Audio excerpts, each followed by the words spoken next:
Je pense que c'est l'ère d'un nouveau départ. Nos ancêtres ont toujours été des aventuriers et n'ont pas hésité de partir ou de repartir, même après des incendies, même après des tempêtes.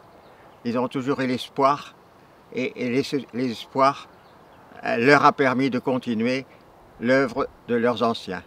La forêt se renouvelle et quand elle ne se renouvelle pas, il y a des hommes qui sont là pour essayer de la renouveler.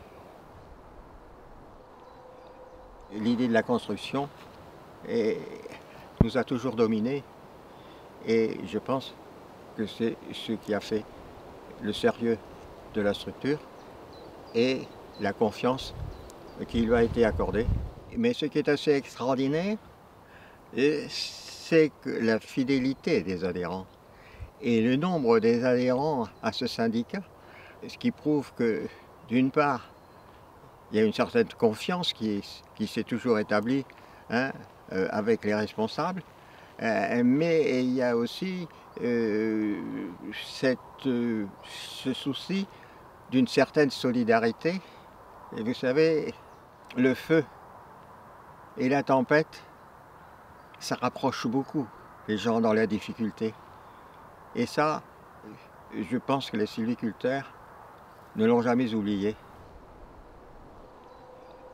Le travail qui a été le nôtre, ça a été de préciser un peu le rôle des associations de défense et contre l'incendie, qui étaient des associations foncières chargées de l'aménagement du territoire et non pas de la lutte active, car il y avait eu pendant un temps, je crois, une confusion entre la lutte active contre le feu et l'aménagement du territoire pour permettre une lutte efficace contre le feu.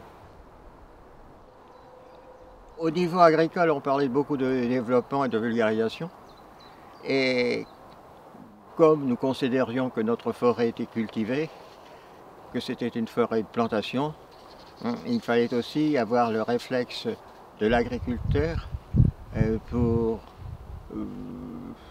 concrétiser et matérialiser peut-être un certain nombre de connaissances que les sylviculteurs avaient par tradition, mais qu'il était bon de formaliser, d'où la création des groupements de productivité qui ont permis le développement des techniques sylvicoles actuelles. Le syndicat pensait devoir s'intéresser davantage à l'économie du bois et au fonctionnement de son économie. Donc il s'était lancé dans l'exploitation des bois et peut-être avec un manque d'expérience ou quelques échecs, ce qui arrive toujours aux débutants, le Bois Gascon a été obligé d'arrêter ses activités.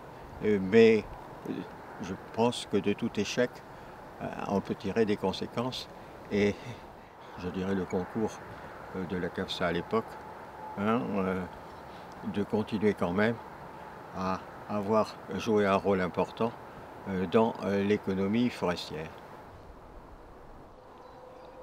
Bien, je pense qu'il faut avoir confiance en la forêt, qu'il faut toujours préparer l'avenir, mais qu'il faut rester sur le terrain, au contact du terrain et au contact des hommes.